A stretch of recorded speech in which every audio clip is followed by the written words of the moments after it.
The metallic jingle of car keys hitting concrete echoed across the Millbrook High parking lot like a gunshot. Rachel Martinez watched 5 teenage boys circle her Honda Civic, their leader dangling her keychain like a trophy. Jake Sullivan's smirk was all teeth and malice as he tossed the keys to Connor Hayes, who caught them with a theatrical flourish. "What's the matter, Teach?" Jake called out, his voice carrying that particular brand of cruelty only teenagers could perfect. "Cat, got your tongue. Or maybe you're just not used to real men taking what they want." Rachel stood perfectly still, her worn leather messenger bag hanging from one shoulder, her expression calm as morning coffee.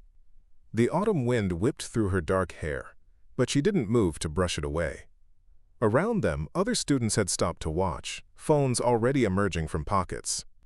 This was entertainment. This was power being demonstrated in its rawest form. "You know what I think?" Jake continued, bouncing on his toes like he was warming up for wrestling practice. "I think our little army girl here is all talk. Bet she never even saw real action overseas. Probably just pushed papers around some cushy base while real soldiers did the fighting." That's when Rachel's posture shifted almost imperceptibly. Her weight settled into her legs, her shoulders squared, and something dangerous flickered behind her quiet brown eyes. Jake was too drunk on his own power to notice, but Connor took a half step backward, some primitive instinct warning him that the atmosphere had just changed. "Give me my keys, Jake." Rachel's voice was steady, professional, the same tone she used when explaining Shakespeare's metaphors. "This doesn't have to get complicated." Jake laughed, the sound harsh and grating. "Or, what? You'll give me detention? Write a mean letter to my daddy?" He took a step closer, close enough that Rachel could smell the energy drink on his breath and see the acne scars along his jawline. "Here's what's going to happen, sweetheart. You're going to walk back inside that school, and you're going to change my English grade from a D to a B. Then maybe I'll think about giving you these back." The keys jangled as he waved them tauntingly in front of her face. That's when 6 years of Army combat training kicked in like muscle memory awakening from a long sleep. Before you hear what happened next, tell us where you're tuning in from, and if this story touches you, make sure you're subscribed, because tomorrow, I've saved something extra special for you. Rachel Martinez had arrived in Millbrook on a gray September morning, with everything she owned packed into the back of her Honda Civic and a determination to rebuild her life one lesson plan at a time. The town stretched along the Susquehanna River like a faded photograph, its main street lined with brick buildings that had seen better decades. The steel mill's smokestacks dominated the skyline, though only 2 of the 4 were still operational. Economic reality had been steadily chipping away at Millbrook's prosperity, leaving behind the kind of community where everyone knew everyone else's business and change was viewed with deep suspicion. Millbrook Regional High School squatted on the edge of town like a concrete fortress, its brutalist architecture reflecting the no-nonsense attitude of a community built by steelworkers and sustained by grit. The building housed 800 students from grades 9 through 12, drawing from Millbrook proper and 3 surrounding townships. The hallways smelled like industrial cleaner and teenage anxiety, punctuated by the eternal cafeteria aroma of processed food and unfulfilled potential. Rachel had chosen Millbrook deliberately, though most people couldn't understand why someone with her credentials would want to teach in a struggling rural district when suburban schools were offering better pay and newer textbooks. The truth was simpler than people imagined. After 2 deployments clearing IEDs from Afghan roadways and 6 years of watching democracy spread through controlled explosions, Rachel wanted to serve her country in a different way. She wanted to build something instead of dismantling threats. She wanted to take the leadership skills the Army had drilled into her and use them to help kids discover that words could be just as powerful as weapons. The teaching position had opened suddenly when Mrs. Henderson, a 30-year veteran, had suffered a stress-induced breakdown in October and taken early retirement. Rachel was actually the 3rd English teacher to attempt filling the position that school year. The first replacement had lasted 2 weeks before transferring to a different district. The second had made it through November before deciding that retail management offered better working conditions and less hostile audiences. Principal Dr. Patricia Wells had been honest during Rachel's interview. conducted via video call while Rachel was still processing her military discharge paperwork. The job would be challenging, she explained, because Millbrook High had developed a culture problem. Certain students had learned they could outlast teachers through persistent low-level harassment and administrative indifference. The wrestling team, in particular, had developed an entitled attitude that reflected their success on the mat and their family's influence in the community. Rachel had accepted the position anyway, partly because she needed the job, and partly because difficult missions had never intimidated her. In Afghanistan, she had defused improvised explosive devices while insurgents took potshots at her from nearby ridgelines. Handling teenage attitudes seemed manageable by comparison. Her first month at Millbrook passed quietly enough. Rachel kept her military background to herself, mentioning only that she was a veteran when required forms asked about prior employment. She dressed conservatively, spoke softly, and focused on establishing routines that would help her students succeed. Her classroom management style emphasized structure and mutual respect rather than authoritarian control. She learned her students' names quickly, remembered details about their lives, and worked to make literature relevant to their experiences. The kids tested her, naturally. They tried the usual tactics, talking during lessons, submitting incomplete assignments, claiming they had forgotten textbooks or homework. Rachel responded with patience and consistency, neither backing down from her expectations nor escalating conflicts unnecessarily. She had dealt with actual insurgents who wanted to kill her. Teenage rebellion felt like a gentle spring breeze after surviving roadside bombs. Most of her students gradually settled into productive patterns. They discovered that Rachel actually cared about their learning and wasn't interested in power games or petty enforcement of arbitrary rules. Her classes became known as demanding but fair, places where students could express opinions without fear of ridicule and where effort was always recognized, even when results fell short of perfection. But there was one group that refused to accept the new dynamic, and Jake Sullivan was their uncrowned king. Jake Sullivan had been the undisputed ruler of Millbrook High's social ecosystem since sophomore year, when a growth spurt and natural athletic ability had transformed him from an awkward kid into the kind of teenager that college wrestling scouts noticed. At 17, he stood 6 feet tall, with the kind of broad shoulders and narrow waist that looked impressive in the school's royal blue and gold wrestling singlet. His sandy brown hair was always perfectly styled, his clothes carried the subtle but unmistakable markers of family wealth, and his confidence radiated from every pore like expensive cologne. What made Jake truly dangerous wasn't his physical presence, though. It was his intelligence. Sharp and calculating, combined with an intuitive understanding of power dynamics that would have impressed political strategists. He had learned early that controlling other people required more than brute force. It required understanding their weaknesses, their fears, their desperate need to belong somewhere in the harsh ecosystem of adolescent society. Jake provided that belonging, but always at a price, always with the implicit understanding that loyalty flowed upward and consequences trickled down. The Sullivan family had owned the most successful auto dealership in Millbrook for 3 generations, a business empire built on handshake deals and deep community roots. Thomas Sullivan, Jake's father, served on the town council and had his fingers in every major decision affecting local schools, zoning regulations, and municipal contracts. The family name appeared on the bronze plaques of half the buildings in town, from the Sullivan Community Center to the Sullivan Athletic Complex, where Jake dominated opponents every weekend during wrestling season. Growing up Sullivan in Millbrook meant never hearing the word no unless it was directed at someone else. It meant understanding from an early age that rules were suggestions, that consequences were negotiable, and that the right combination of charm and implied threat could overcome most obstacles. Jake had absorbed these lessons without conscious effort, the way other children learn to read or ride bicycles. By middle school, he was already experimenting with social manipulation, testing boundaries and learning which teachers would bend and which administrators would look the other way. Preparing and narrating this story took us a lot of time, so if you are enjoying it, subscribe to our channel. It means a lot to us. Now, back to the story. When complaints arose, high school had refined his techniques into an art form. Jake surrounded himself with carefully chosen lieutenants who provided different tactical advantages.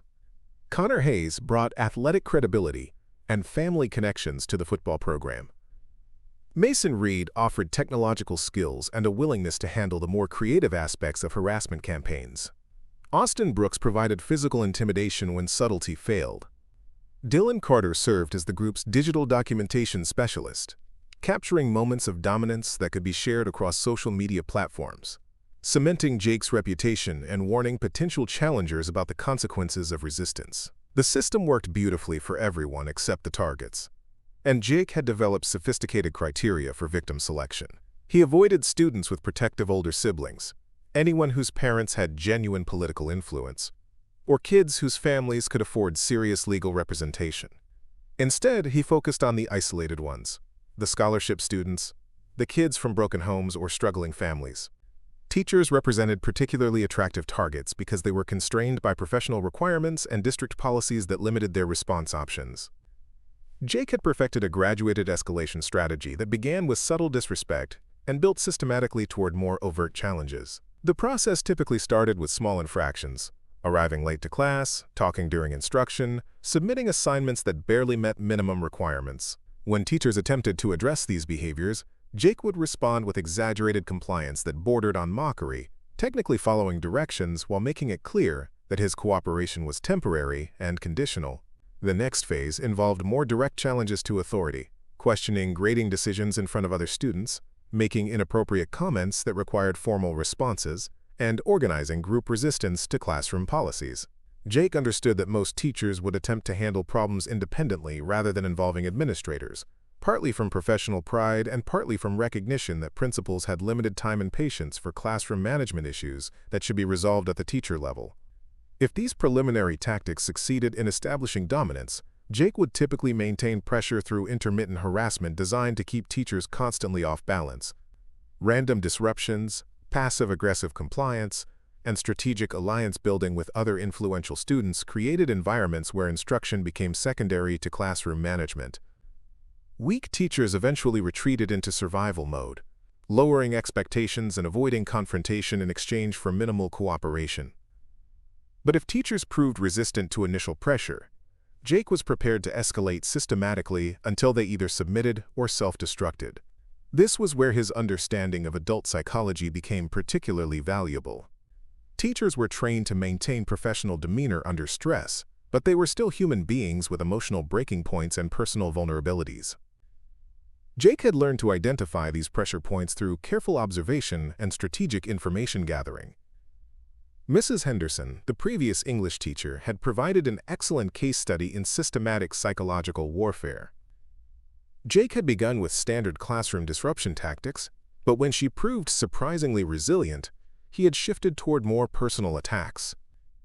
He discovered that she was struggling with a messy divorce and used that information to craft comments that seemed innocuous to outside observers, but carried devastating emotional payload for someone dealing with relationship trauma. The campaign had culminated in a carefully orchestrated incident where Jake had provoked her into a public emotional breakdown by making remarks about broken families during a discussion of Romeo and Juliet. Rachel Martinez represented Jake's most ambitious project yet. Unlike previous targets, she possessed obvious self-confidence and professional competence that would make her more challenging to undermine.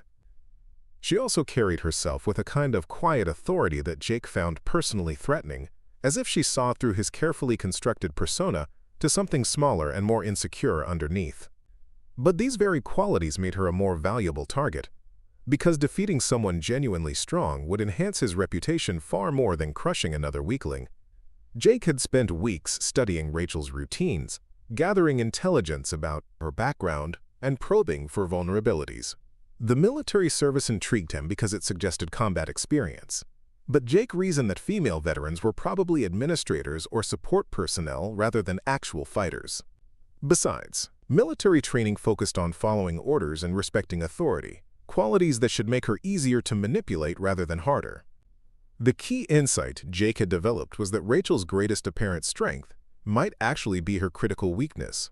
She genuinely cared about her students' education and took pride in her teaching abilities. This emotional investment created leverage opportunities that wouldn't exist with someone who viewed the job as merely temporary employment. If Jake could demonstrate that her commitment to student success was incompatible with maintaining classroom order, she might be persuaded to compromise her academic standards in exchange for social peace. The campaign against Rachel Martinez would require patience, creativity, and careful coordination, but Jake was confident in the eventual outcome. No teacher had ever successfully resisted his systematic pressure campaign, and he saw no reason why this one would prove different. The first real confrontation happened on a Wednesday morning during third period advanced English literature. Rachel was leading a discussion about power dynamics in Macbeth when Jake decided it was time to test the new teacher's boundaries. The timing was deliberate, calculated for maximum impact with minimal risk. Third period was Jake's favorite hunting ground because it contained the perfect mix of influential upperclassmen and impressionable underclassmen who would spread word of whatever happened throughout the school by lunch. Rachel had been analyzing Lady Macbeth's manipulation tactics when Jake raised his hand with exaggerated politeness. She recognized the gesture as performance rather than genuine participation, but responded with the same professional courtesy she offered every student. "Yes, Jake?" "I was just wondering, Miss Martinez," Jake said, drawing out her name with subtle emphasis on the pronunciation, "if you think Lady Macbeth was really as smart as everyone says, or if she was just lucky that Macbeth was weak enough to listen to a woman telling him what to do." The question landed in the classroom like a stone dropped into still water, creating ripples of tension that reached every corner. Several students shifted uncomfortably in their seats. Maya Thompson, a quiet sophomore who sat near the back, looked up from her notes with sudden attention. Connor Hayes snickered quietly from his seat beside Jake, while Austin Brooks leaned back in his chair with arms crossed, waiting for the show. Rachel recognized the challenge immediately. The question was crafted to put her in an impossible position, forcing her to either engage with the sexist undertones and appear defensive, or ignore them and appear weak. It was the kind of tactical trap that revealed considerable strategic thinking behind Jake's casual facade. "That's an interesting perspective, Jake," Rachel replied, her voice maintaining the same measured tone she had used throughout the discussion. "What specific evidence from the text makes you think Lady Macbeth's success was based on luck rather than skill?" Jake's confident smirk faltered slightly. He had expected outrage, defensiveness, or at minimum some visible reaction to his provocation. Instead, Rachel had treated his loaded question as if it were a legitimate literary inquiry, turning the focus back to textual analysis rather than engaging with the personal attack embedded in his words. "Well," Jake said, scrambling to maintain his offensive position, "I mean, she basically just nagged him until he gave in. That's not exactly genius-level strategy. Any woman can do that." The classroom atmosphere grew thicker. Several female students exchanged glances that mixed embarrassment with anger.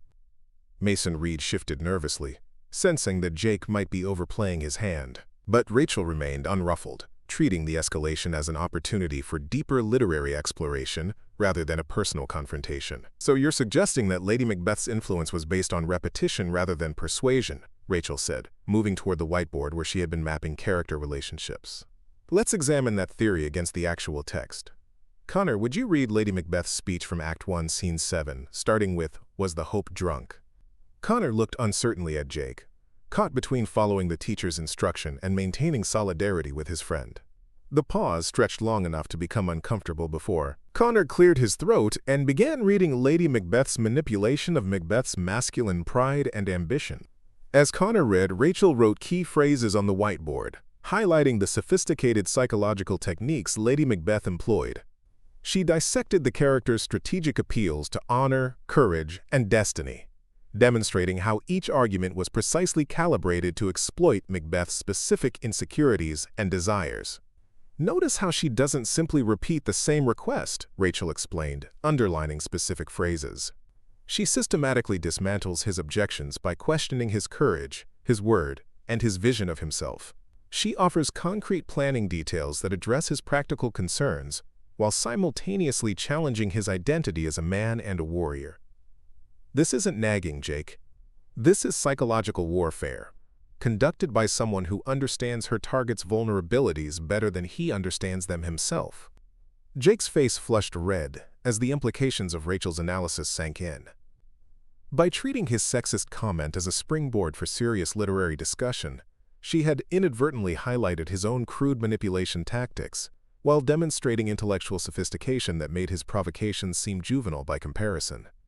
Worse, she had done it without acknowledging that he had been attempting to provoke her, which meant he couldn't claim victory even though his attack had failed. "That's just your interpretation," Jake said, his voice carrying an edge that revealed growing frustration. "Maybe some people see complicated stuff where it isn't really there.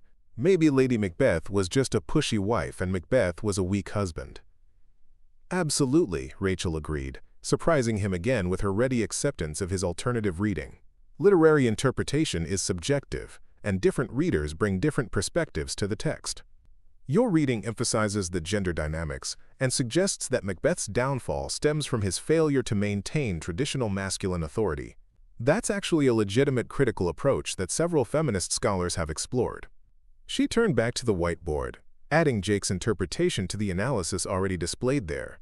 "The interesting question becomes whether your reading makes the play more or less tragic. If Macbeth is simply weak rather than conflicted, does his fall carry the same emotional weight? If Lady Macbeth is merely pushy rather than brilliant, does her eventual madness seem justified or excessive?" Jake stared at the board where his crude comment had been transformed into academic discourse and incorporated into the day's lesson as if it were a valuable contribution to the discussion. He had intended to derail the class and provoke an emotional reaction that would demonstrate his power over the teacher.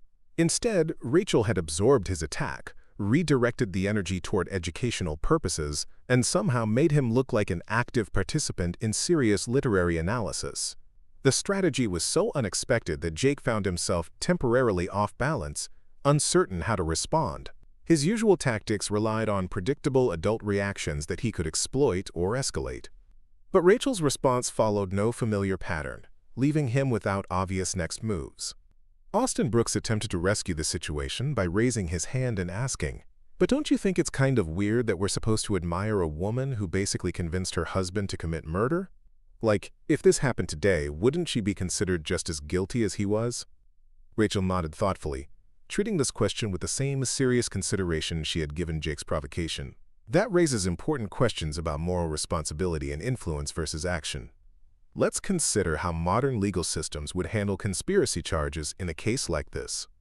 The discussion that followed was genuinely engaging, drawing participation from students who rarely spoke up in class while addressing complex themes of ambition, manipulation, and moral responsibility. Jake found himself caught in an increasingly frustrating situation where his attempts at disruption were being transformed into legitimate educational content that other students actually seemed to find interesting. By the time the bell rang, ending third period, Jake felt like a chess player who had lost several pieces without understanding how his opponent's strategy worked. He had launched what should have been a devastating opening attack only to watch Rachel absorb the assault and somehow use its energy to create a more dynamic and intellectually stimulating class discussion than usual. As students filed out of the classroom, Jake lingered near his desk, staring at the whiteboard where his crude comments had been elevated into scholarly discourse. Connor waited by the door, uncertain whether to stay or leave, while Rachel organized her materials with the same calm efficiency she displayed during every class. The incident should have established Jake's dominance and put Rachel on the defensive. Instead, it had revealed the gap between his tactical sophistication and hers, leaving him with the uncomfortable realization that he might have underestimated his target significantly. Jake's humiliation in English class festered like an infected wound throughout the rest of Wednesday, growing more painful with each passing hour. During lunch, he sat at his usual table in the cafeteria's prime real estate near the windows, surrounded by his loyal crew, but the conversation felt forced and his appetite had vanished completely. Every time he replayed the morning's events, his anger intensified. Rachel Martinez had made him look foolish in front of 23 classmates, and worse, she had done it without breaking a sweat or even acknowledging that a battle was taking place. Connor tried to lighten the mood by recounting a particularly brutal takedown he had executed during wrestling practice, but Jake barely heard the words. His mind was occupied with strategic calculations, weighing options, and considering escalation possibilities. The classroom confrontation had taught him valuable intelligence about his opponent. Rachel was smarter than he had initially assessed, with reflexes honed by some kind of professional training that allowed her to deflect attacks and redirect energy in unexpected directions. She was also more confident than previous teachers, displaying a kind of unshakable composure that suggested she had faced more serious challenges than teenage attitude problems. But everyone had pressure points, and Jake was determined to find Rachel's. The key was patience and systematic intelligence gathering, building a comprehensive understanding of her vulnerabilities before launching the next phase of operations. He needed to discover what she cared about most, what she feared losing, and what buttons would trigger the emotional breakdown that would prove his superiority once and for all. Dylan Carter proved instrumental in the reconnaissance phase, using his technological skills to compile a detailed digital profile of their target. Social media provided limited information because Rachel maintained minimal online presence, but public records yielded more useful data. Her apartment lease, vehicle registration, and utility connections painted a picture of someone living on a tight budget, carefully managing expenses that most Sullivan family members would consider insignificant. The financial pressure represented one potential avenue of attack, but Jake wanted something more personal, more devastating than mere economic harassment. During study hall on Thursday afternoon, Mason Reed provided the breakthrough intelligence Jake had been seeking. Mason's mother worked in the school district's administrative offices, processing personnel files and maintaining confidential employment records. Casual dinner conversation had revealed that Rachel Martinez was not just another teacher marking time until something better came along. She was using her position at Millbrook High as a stepping stone toward bigger ambitions. According to the gossip Mason had gathered, Rachel was pursuing a master's degree in education administration through evening classes at Penn State's satellite campus in Harrisburg. She planned to complete her graduate studies within 2 years and transition into school administration, possibly targeting a principal position at a larger, more prestigious district. The teaching job at Millbrook was temporary, a necessary credential-building experience rather than a long-term career commitment. This information transformed Jake's strategic perspective completely. Rachel wasn't just another teacher who could be worn down through persistent harassment until she either submitted or transferred to a different school. She was an ambitious professional with specific career goals that required maintaining an unblemished record and positive references from current supervisors. Any incident that reflected poorly on her classroom management abilities or professional judgment could derail her advancement plans permanently. Jake spent Thursday evening researching education administration requirements, learning about the importance of performance evaluations, supervisor recommendations, and disciplinary records in determining career progression opportunities. He discovered that teaching positions, unlike many other professions, maintained permanent documentation of every significant incident, complaint, or administrative intervention. A single serious disciplinary problem could follow an educator throughout their entire career, creating red flags that made promotion or lateral movement extremely difficult. The realization filled Jake with predatory satisfaction. Rachel's greatest strength, her professional ambition, also represented her most critical vulnerability. By threatening her career prospects rather than just her current comfort level, Jake could leverage exponentially greater pressure than anything he had applied to previous targets. The campaign would require more sophistication and longer-term planning, but the potential payoff justified the additional investment. Friday morning brought the official launch of Operation Teacher Breakdown, as Jake privately dubbed his systematic campaign against Rachel Martinez. The opening gambit was elegant in its simplicity, designed to establish dominance while providing plausible deniability if administrators attempted to trace responsibility for subsequent incidents. Jake arrived at English class precisely on time, accompanied by his full crew in an unprecedented display of punctuality that immediately caught Rachel's attention. The 5 boys took their assigned seats with exaggerated courtesy, greeting Rachel with polite smiles and respectful nods that felt somehow more threatening than open hostility. They had their notebooks open, pens ready, and maintained perfect posture throughout the opening announcements. Rachel sensed the trap but couldn't identify its specific nature. She proceeded with the planned lesson on Shakespearean sonnets, explaining rhyme schemes and meter patterns while watching for signs of the disruption she knew was coming. But the boys remained attentive, taking notes and asking thoughtful questions that demonstrated genuine engagement with the material. Their behavior was so exemplary that other students began glancing around nervously, sensing that something was fundamentally wrong with the sudden transformation. The attack came during the lesson's climactic moment, when Rachel was analyzing Sonnet 18's famous opening lines about comparing someone to a summer's day. She had just explained how Shakespeare's speaker argues that his beloved transcends seasonal beauty, when Jake raised his hand with the same polite attention he had maintained throughout the class. "Yes, Jake?" I was just wondering, Miss Martinez, if you think Shakespeare really meant what he said about his girlfriend being prettier than summer, or if he was just trying to get her to sleep with him. The question hung in the air like poison gas, transforming the romantic poetry into something crude and reductive. Several students shifted uncomfortably, recognizing the deliberate crudeness hidden beneath Jake's innocent tone. But this time, Jake had been more careful with his phrasing, avoiding overtly inappropriate language that would give Rachel grounds for disciplinary action while still injecting sexual innuendo into a literary discussion. Rachel felt her jaw tighten involuntarily, the first crack in her professional composure that Jake had managed to achieve. The question was technically related to the material under discussion, making it difficult to dismiss without appearing unreasonable. But its underlying purpose was obvious to everyone in the room, designed to reduce Shakespeare's sophisticated exploration of love and beauty to adolescent speculation about sexual conquest. The speaker's motivation is certainly open to interpretation, Rachel replied, her voice carefully controlled. But most scholars focus on the poem's central argument about art's ability to preserve beauty beyond natural limitations. The speaker claims that his verse will give eternal life to his subject's attractiveness, making her immortal in ways that physical beauty cannot achieve. But come on, Connor chimed in, following Jake's lead with coordinated precision. Guys have been saying stuff like that to girls forever. My dad told me that's basically how he got my mom to go out with him, writing her poems and stuff. It's like the oldest pickup line in history.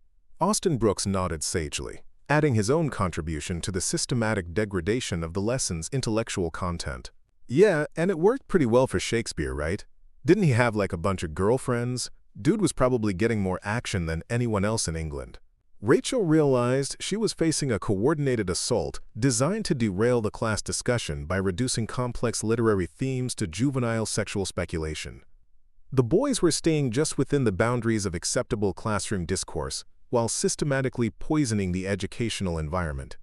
Other students were beginning to disengage, some giggling nervously, while others stared at their desks in embarrassment. The situation required immediate intervention, but Jake had constructed the trap carefully. Any attempt to shut down the discussion would make Rachel appear prudish and unreasonable, while allowing it to continue would transform her literature class into an inappropriate free-for-all that could generate complaints from parents and administrators. Rachel could feel the classroom slipping away from her control like sand through her fingers, but she had faced worse situations than a coordinated attack by teenage boys who thought they understood psychological warfare.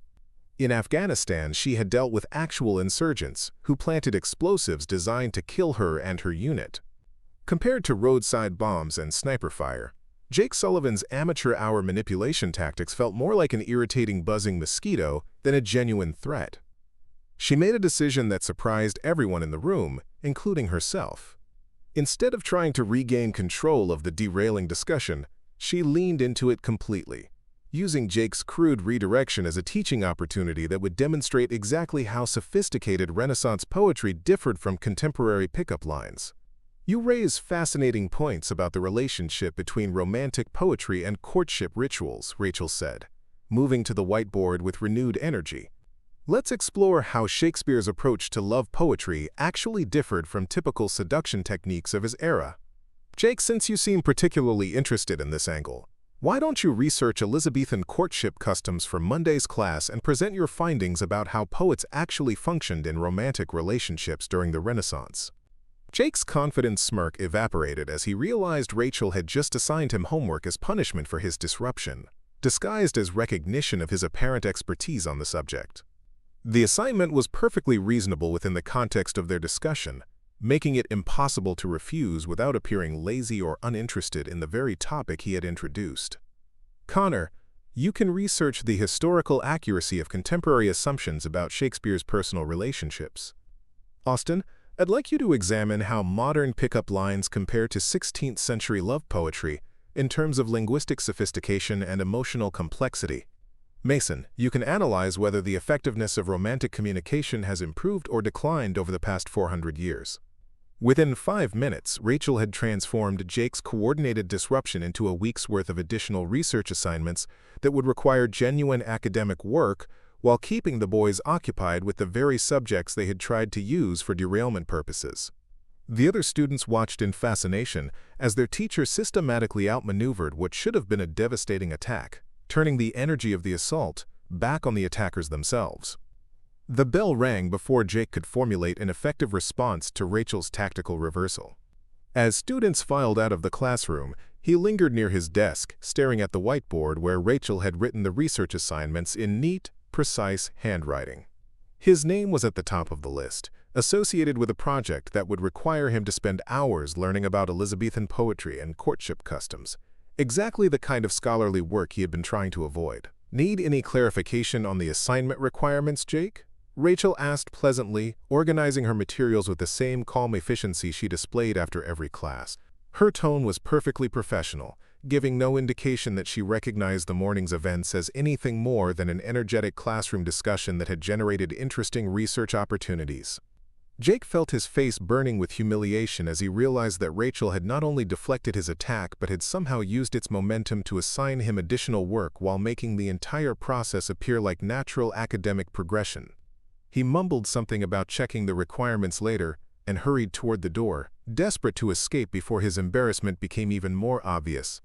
But as he reached the hallway, Jake's humiliation began transforming into something darker and more dangerous. Rachel Martinez had now defeated him twice in direct confrontations, making him look foolish in front of his peers and undermining his carefully constructed reputation for dominance.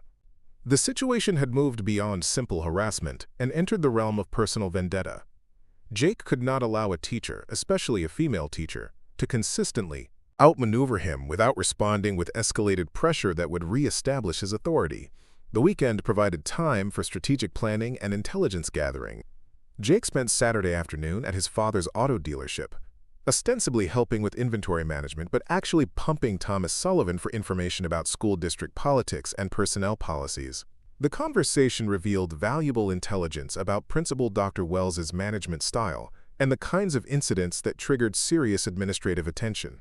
According to Thomas, Dr. Wells maintained her position through careful risk management and avoidance of any controversies that might attract negative attention from the school board or parent community.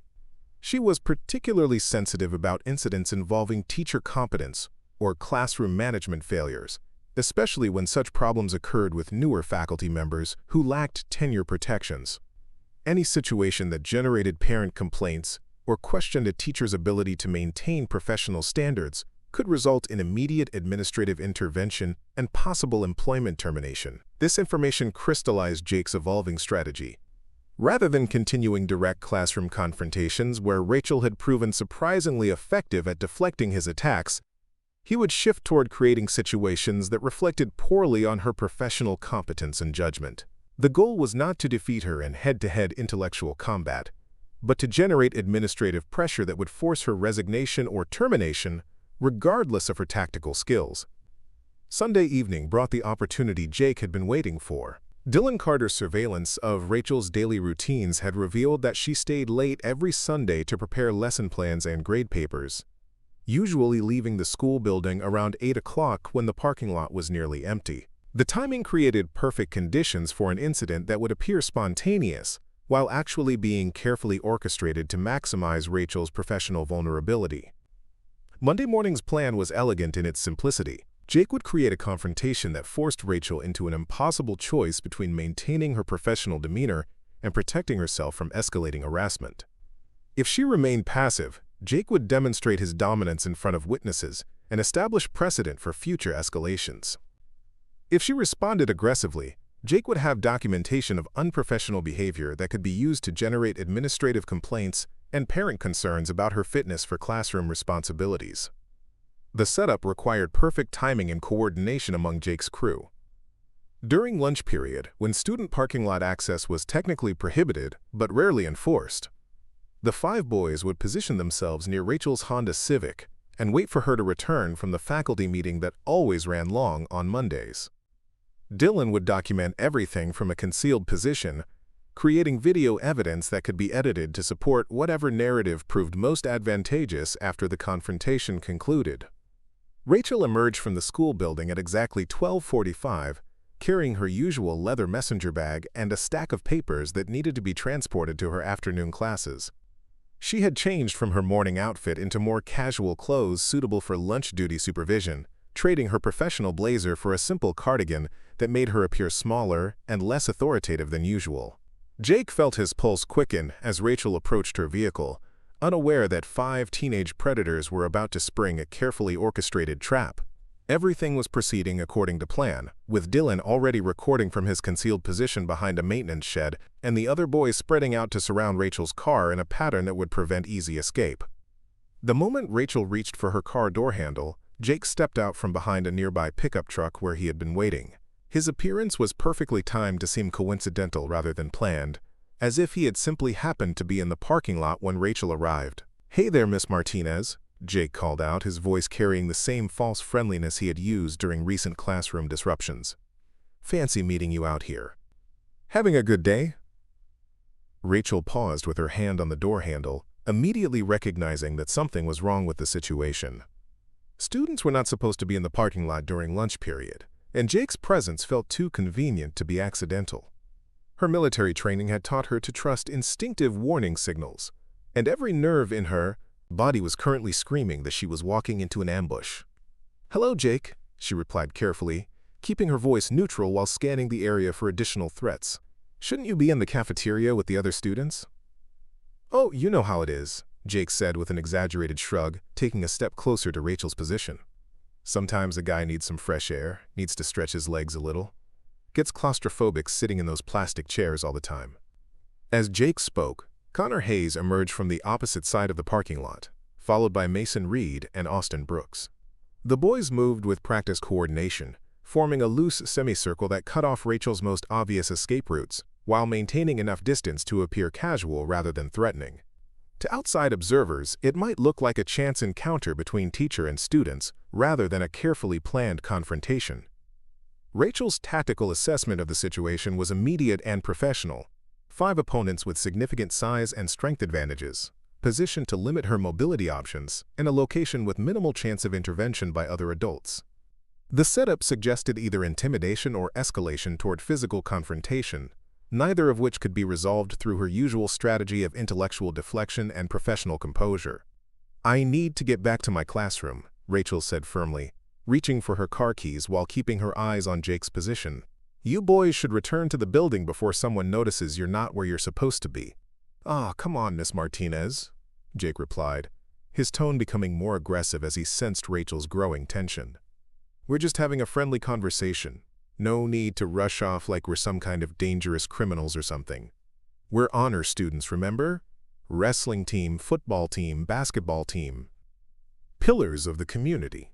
Jake's emphasis on their athletic credentials was clearly intended as intimidation, reminding Rachel of their physical capabilities while maintaining the pretense of casual conversation. But as he spoke, he took another step closer, bringing him within arm's reach of Rachel's position and eliminating her remaining space for maneuvering.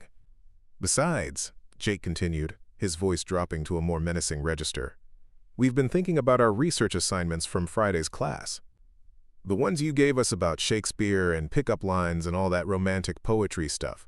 We've got some questions about the requirements, and since you're such a dedicated teacher, we figured you wouldn't mind staying a few extra minutes to help us understand what you're looking for." Rachel recognized the reference to Friday's class as confirmation that this confrontation was planned retaliation for her successful deflection of Jake's previous attacks. The boys had not simply stumbled across her in the parking lot. They had been waiting, watching, and preparing to escalate their harassment campaign beyond the controlled environment of the classroom, where she held natural advantages.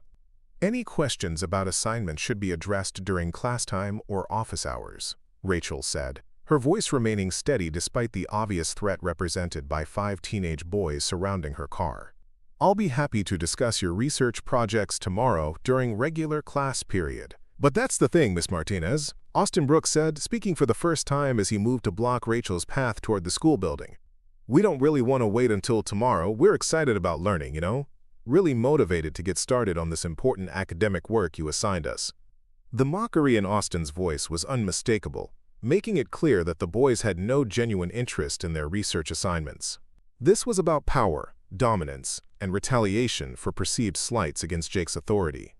Rachel understood that the situation had moved beyond harassment and entered dangerous territory where her safety might be genuinely threatened. "Move away from my car," Rachel said, her voice carrying a new edge that none of the boys had heard before. "Whatever problem you think you have with me, this is not the way to resolve it." Jake's response was to pull Rachel's car keys from his pocket, where he had been concealing them since retrieving them from the ground where Dylan had dropped them after picking Rachel's purse earlier that morning. The theft had been executed during the faculty meeting when Rachel's bag was left unattended in the hallway outside the conference room, another precisely timed element of Jake's overall strategy. "Looking for these?" Jake asked, dangling the keys in front of Rachel's face with undisguised satisfaction. Funny thing about car keys, they have a way of disappearing when people don't treat others with proper respect. Makes getting home a real challenge, especially for someone who can't afford fancy taxi rides or rideshare services. Rachel stared at her keys swinging from Jake's finger, understanding immediately that the situation had escalated beyond psychological harassment into theft and potential false imprisonment.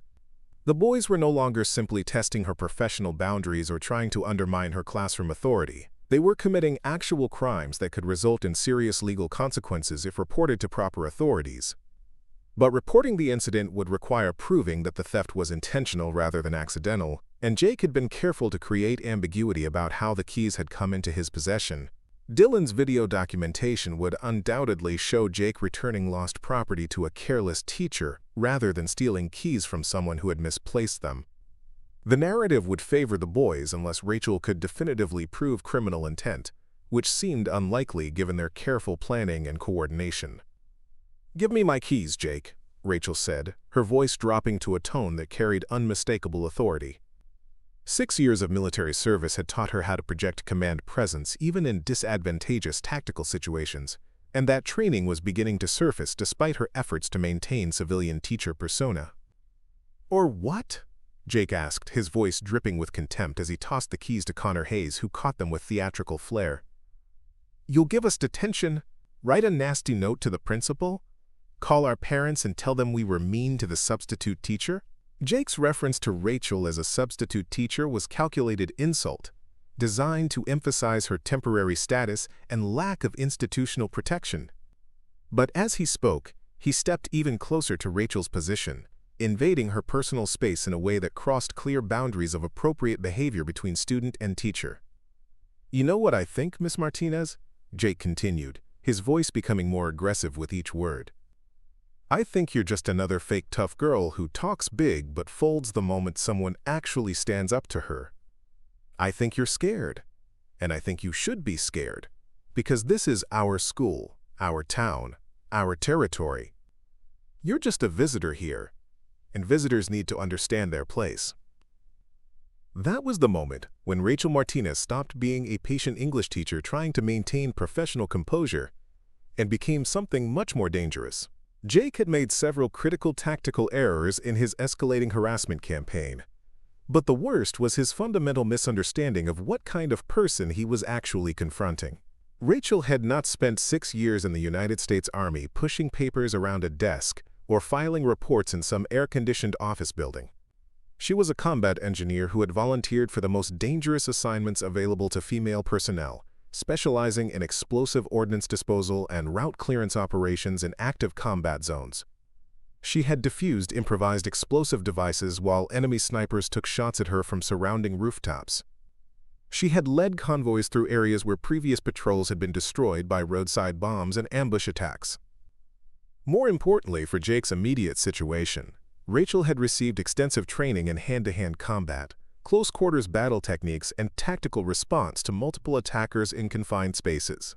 The Army had taught her how to assess threats, identify weak points, and neutralize opposition using whatever tools were available in hostile environments. Those skills had been honed through repeated practice and tested under actual combat conditions where failure meant death rather than embarrassment. Jake Sullivan was about to discover that there was a significant difference between intimidating civilian teachers and threatening someone who had survived 2 combat deployments in Afghanistan. The transformation was subtle but unmistakable. Rachel's posture shifted almost imperceptibly, her weight settling into a balanced stance that provided optimal mobility and striking angles. Her breathing became controlled and rhythmic, the kind of measured respiration that combat veterans use to manage adrenaline and maintain tactical focus under extreme stress. Her eyes, which had been darting around the parking lot looking for escape routes, now fixed on Jake with the kind of predatory intensity that professional fighters recognized as genuine danger. "Last chance, Jake," Rachel said, her voice carrying a quality that made Austin Brooks take an involuntary step backward. "Give me my keys and walk away. Don't make this any worse than it already is." Jake mistook Rachel's warning for weakness, interpreting her offer of de-escalation as evidence that his intimidation tactics were finally working. He had never encountered anyone who possessed both the capability and willingness to respond to his aggression with superior violence, so he completely misread the warning signs that would have been obvious to anyone with actual combat experience.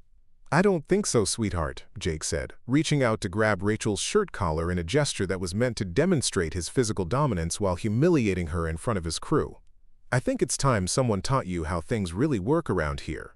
Jake's hand had barely made contact with Rachel's clothing when 6 years of Army combatives training took over, like muscle memory awakening from hibernation.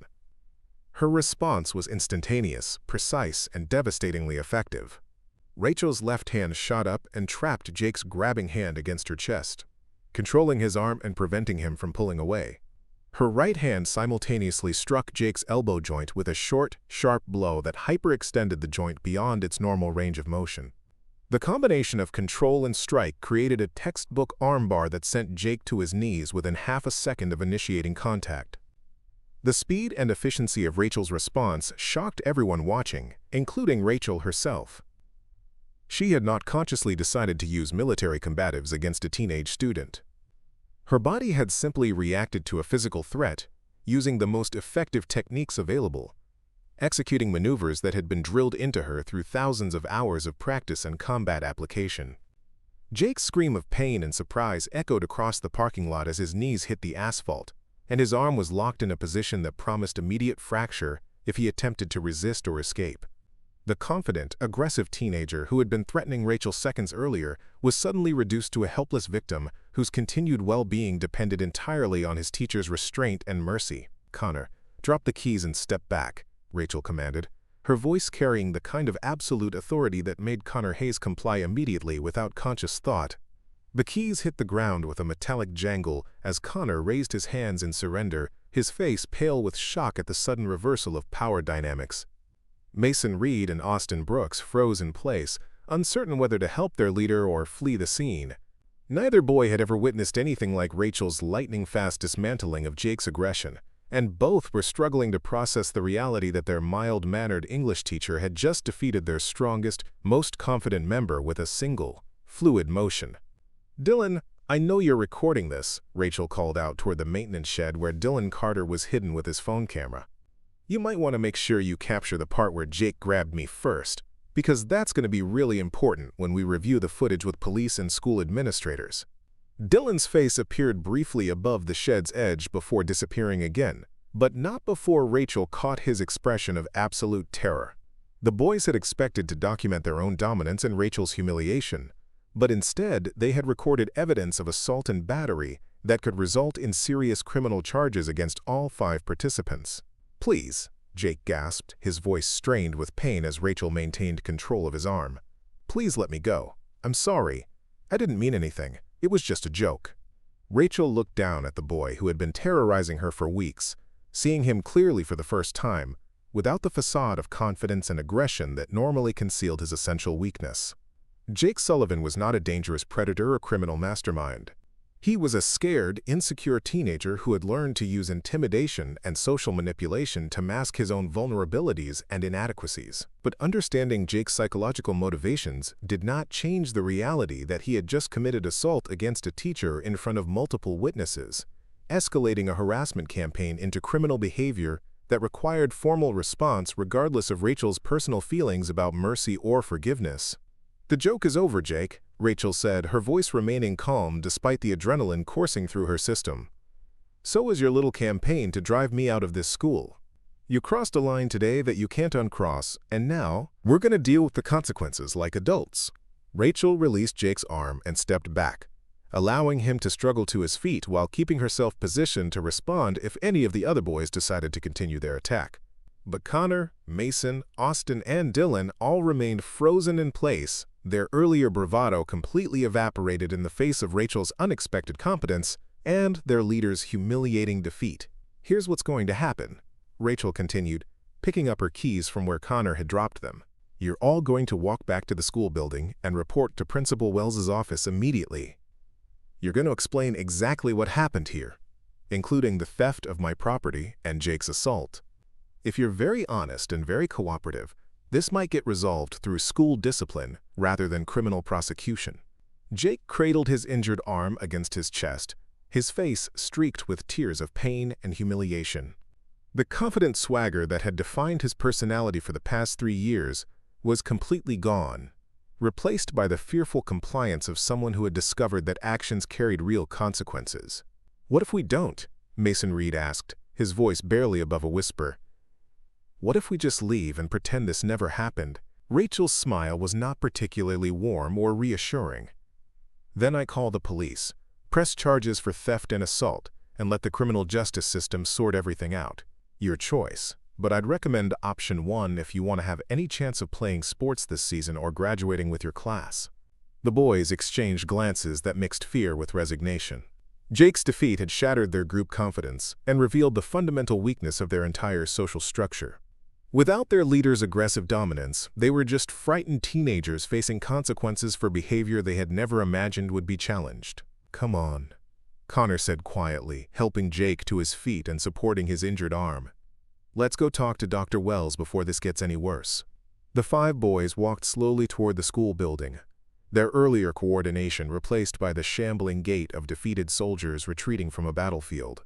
Rachel watched them go, feeling a mixture of satisfaction and regret that the situation had escalated to physical confrontation rather than being resolved through less dramatic means. But as she unlocked her car and prepared to drive away, Rachel also felt something she had not experienced since leaving the army. For the first time in months, she felt like herself again, rather than playing the role of someone else. The careful, patient civilian teacher had been a necessary disguise, but it had never felt completely authentic. This morning's confrontation had reminded her that beneath the professional facade, she was still a warrior capable of defending herself and others when circumstances required decisive action. The aftermath of the parking lot incident unfolded with the systematic inevitability of a controlled demolition. Principal Dr. Wells had been dealing with teenage drama for over 20 years, but she had never encountered a situation quite like the one that presented itself Monday afternoon when 5 of Millbrook High's most prominent athletes filed into her office with tears in their eyes and confessions on their lips. Jake Sullivan's account of events was halting and obviously incomplete, but it contained enough admissions of wrongdoing to constitute clear violations of multiple school policies and potentially several criminal statutes. The theft of teacher property, unauthorized presence in restricted areas, and physical assault against school personnel represented the kind of serious misconduct that required immediate administrative response regardless of the perpetrator's social status or family connections. Dr. Wells listened to Jake's confession with growing amazement, not because students sometimes engaged in harassment or even minor criminal behavior, but because these particular students had been so thoroughly outmaneuvered by their intended victim. Rachel Martinez had not simply survived Jake's escalating campaign of intimidation. She had absorbed his attacks, redirected his energy, and ultimately defeated him so completely that he was now voluntarily confessing to crimes that could result in expulsion and criminal prosecution. The security footage from the parking lot cameras confirmed every detail of the boys' story, capturing Jake's assault and Rachel's defensive response in high-definition clarity that left no room for alternative interpretations. Dylan Carter's cell phone video provided additional evidence from a different angle, inadvertently documenting the boys' premeditation and coordination in planning the confrontation.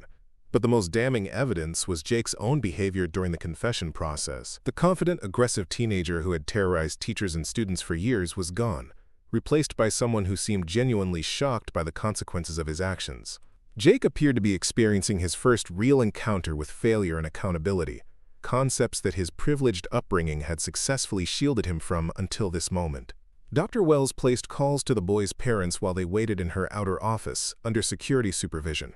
The conversations ranged from Thomas Sullivan's predictable threats of legal action to Mrs. Hayes's tearful apologies for her son's behavior.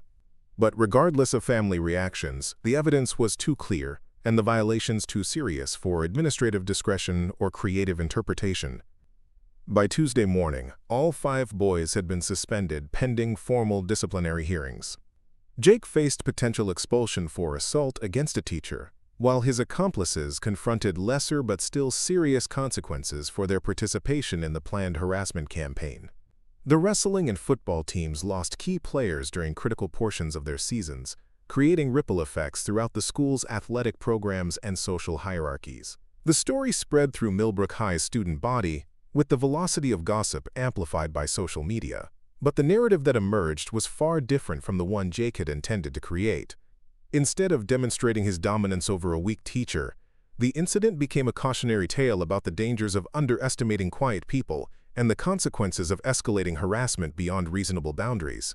Rachel found herself the subject of intense curiosity and speculation as word spread about her military background and combat training.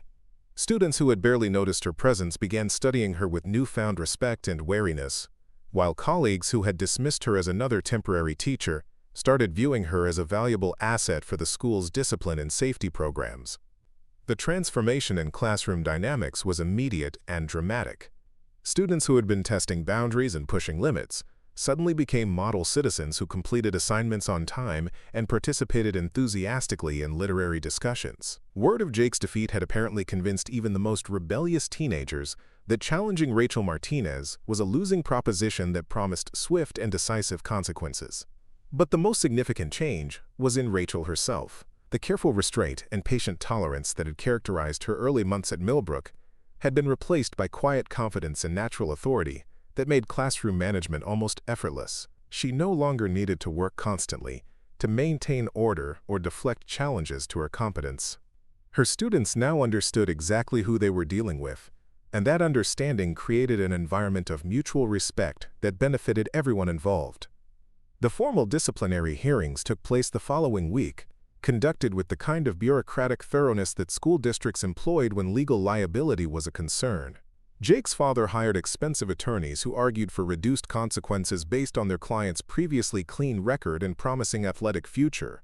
But their efforts were undermined by the overwhelming evidence and Jake's own confession.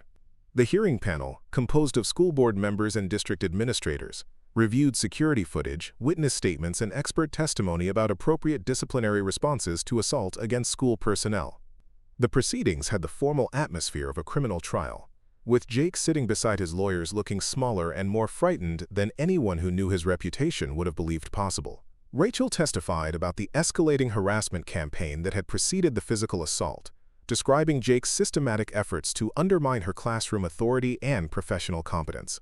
Her account was measured, factual, and devastating in its clinical precision, painting a picture of calculated intimidation that had ultimately escalated to criminal behavior when psychological tactics proved insufficient. The panel's decision was unanimous. Jake Sullivan was expelled from Millbrook High School effective immediately, with the recommendation that criminal charges be pursued if he attempted to contact Rachel or return to school property. His accomplices received suspensions of varying lengths based on their level of participation, with Dylan Carter facing the most serious consequences for his role in planning and documenting the assault. Thomas Sullivan's threats of legal action proved to be empty bluster when his own attorneys explained that suing the school district would require proving that Rachel's use of defensive force was excessive or unreasonable. The security footage made such an argument impossible to sustain, showing clearly that Rachel had used minimal necessary force to stop an assault and had released her attacker immediately when the threat ended. The Sullivan family's response to Jake's expulsion revealed the dysfunctional dynamics that had created the problem in the first place. Thomas blamed the school, the other boys, and ultimately Rachel herself for his son's downfall, refusing to acknowledge that Jake's behavior had been inappropriate or dangerous. Linda Sullivan, Jake's mother, took a different approach, quietly arranging for Jake to enter a therapeutic boarding school program that specialized in anger management and social rehabilitation. The broader community's reaction was more complex and divided than expected. Some residents, particularly those with children in the school system, expressed relief that Jake's harassment campaign had finally been stopped before escalating to more serious violence. Others, especially those with connections to the wrestling program and Sullivan family business interests, criticized the administration's handling of the situation as excessive punishment for typical teenage misbehavior. But the most important voices in the conversation belonged to students who had been Jake's previous victims, kids who finally felt safe enough to report their own experiences with his systematic intimidation campaigns.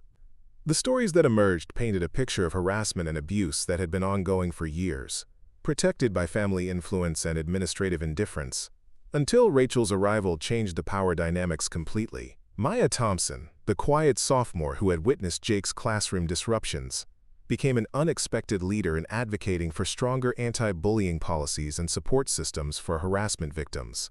Her documentation of Jake's behavior and her courage in speaking publicly about the climate of fear he had created helped other students find their own voices and share their stories. The changes that followed Jake's expulsion extended far beyond individual consequences to encompass systematic reforms in school policies and administrative practices.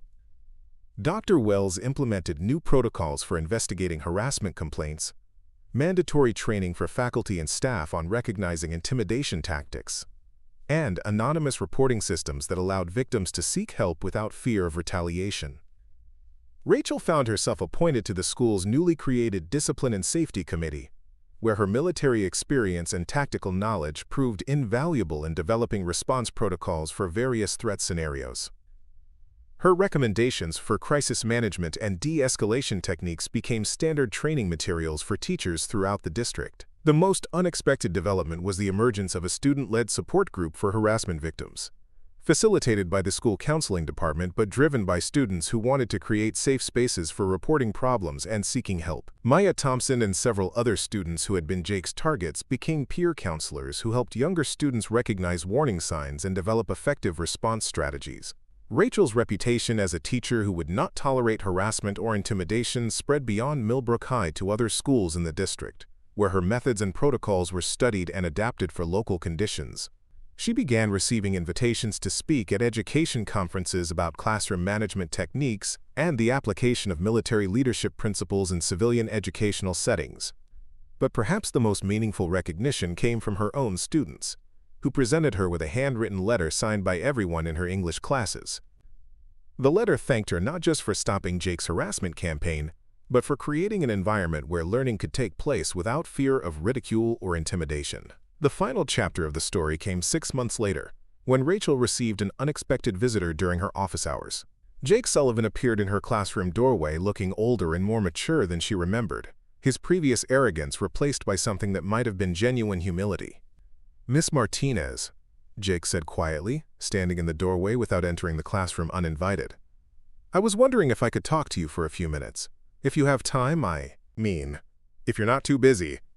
Rachel studied Jake's face carefully, looking for signs of the manipulative calculation that had characterized their previous interactions. But what she saw instead was a young man who appeared to have learned difficult lessons about consequences and accountability during his months away from Millbrook. "Come in, Jake," Rachel said, gesturing toward the chair beside her desk. "How are you doing? How's your new school?" Jake sat down carefully, his movements lacking the casual confidence that had once defined his personality. The therapeutic boarding school had apparently taught him to think before acting and to consider the impact of his behavior on others rather than simply pursuing his immediate desires. "It's hard," Jake admitted, his voice carrying none of the aggressive edge Rachel remembered. "Really hard. They don't let you get away with anything there. Every choice has consequences, and they make sure you understand exactly what those consequences are before you make decisions." Rachel nodded encouragingly, recognizing the language of therapeutic intervention and behavioral modification in Jake's description of his new environment. The school was apparently addressing not just his aggressive behavior but the underlying attitudes and assumptions that had enabled his harassment campaigns. "I wanted to apologize," Jake continued, looking directly at Rachel for the first time since entering the classroom. "Not just for what happened in the parking lot, but for everything. All the stuff I did in class, all the planning and scheming to try to make you quit. I was wrong about everything, and I hurt people because I was too proud and stupid to admit when I didn't understand something." The apology appeared genuine, supported by body language and emotional tone that suggested real remorse rather than calculated manipulation. But Rachel had learned to be cautious about accepting surface appearances, especially from someone who had previously demonstrated sophisticated deception skills. "What changed your mind, Jake?" Rachel asked. "What made you realize that your behavior was problematic?" Jake was quiet for several moments, apparently considering how to explain a complex personal transformation in terms that would make sense to someone who had not experienced it directly. When he finally spoke, his words carried the weight of hard-earned self-knowledge. "I think it was the first time someone fought back," Jake said slowly. "Really fought back, I mean. Not just complained to administrators or tried to avoid me or anything like that. You actually stood up and stopped me. And suddenly I could see myself the way other people saw me. Like a bully. Like someone who hurt people for no good reason." Jake paused, gathering his thoughts before continuing. "At the new school, they made me write letters to everyone I had hurt over the years. Not to send them or anything, just to really think about how my actions affected other people. There were a lot more names on that list than I expected. Kids I barely remembered, but who probably remembered me forever because of something cruel I did to them." Rachel felt a flicker of sympathy for the young man sitting across from her, recognizing the genuine emotional pain that accompanied his growing self-awareness. Learning to see oneself clearly could be a devastating experience, especially for someone who had built their identity around illusions of superiority and dominance. "The counselors at school say that hurt people, Jake continued. "I spent a lot of time trying to figure out why I was so angry all the time, why I needed to prove I was better than everyone else. Turns out I was pretty messed up about my brother, about my dad's expectations, about feeling like I could never be good enough no matter what I accomplished." Jake's analysis of his own psychological dynamics impressed Rachel with its sophistication and apparent honesty. The therapeutic intervention had clearly been effective in helping him understand the emotional roots of his aggressive behavior and develop healthier coping mechanisms for dealing with stress and frustration. "I'm not asking you to forgive me," Jake said, his voice becoming stronger and more confident as he reached the conclusion of his planned speech. "I know I don't deserve that, and I know I can't undo the damage I caused, but I wanted you to know that stopping me was probably the best thing anyone had ever done for me, even though I didn't understand it at the time." Rachel studied Jake's face carefully, seeing traces of the arrogant teenager she remembered but also evidence of genuine growth and maturation. The young man sitting before her would probably never become her friend, but he no longer seemed like a threat to her safety or professional well-being. "I appreciate you coming here to tell me this, Jake," Rachel said finally. "It takes courage to face someone you've wronged and take responsibility for your actions. That suggests you've learned some important lessons about accountability and personal growth." Jake nodded gratefully, apparently relieved that Rachel had accepted his apology without demanding additional penance or expressions of remorse. He stood up slowly, preparing to leave, but paused at the classroom door for one final comment. "Miss Martinez," Jake said, turning back toward Rachel's desk. "For what it's worth, you're a really good teacher. I learned more about literature in your class than I had in any English class before, even when I was trying not to pay attention. I hope the other kids appreciate what they have." After Jake left, Rachel sat quietly in her empty classroom, thinking about the complex dynamics of power, accountability, and personal growth that had shaped their relationship from antagonism through confrontation to something approaching mutual respect. The incident that had begun with harassment and escalated to assault had ultimately created opportunities for learning and development that might not have occurred through less dramatic circumstances. The story had become part of Millbrook High's institutional memory, referenced in training materials and policy discussions as an example of how proper response to harassment could transform problematic situations into learning opportunities. But for Rachel, the most important outcome was the knowledge that she had successfully navigated a challenging situation while remaining true to her own values and professional commitments. Students continued to test boundaries and push limits, as teenagers always would, but they did so within a framework of mutual respect that acknowledged Rachel's competence and authority. The classroom environment that emerged was more conducive to learning and personal growth than anything she had experienced during her early months at the school. Rachel's contract was renewed for the following year, with additional responsibilities that included mentoring new teachers and serving as the district's consultant on harassment prevention and crisis response protocols. Her military experience, which had initially seemed irrelevant to civilian education, had proven invaluable in creating safe learning environments where all students could succeed without fear of intimidation or abuse.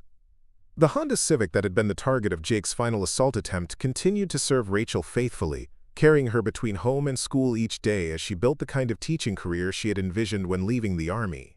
But now, the car keys in her pocket carried additional significance, as symbols of the moment when she had stopped running from conflict and started standing her ground against injustice. Years later, when Rachel had become an administrator herself and was training new teachers in classroom management techniques, she would often tell the story of Jake Sullivan and the car keys as an example of how understanding power dynamics and maintaining personal boundaries could transform potentially dangerous situations into opportunities for growth and learning.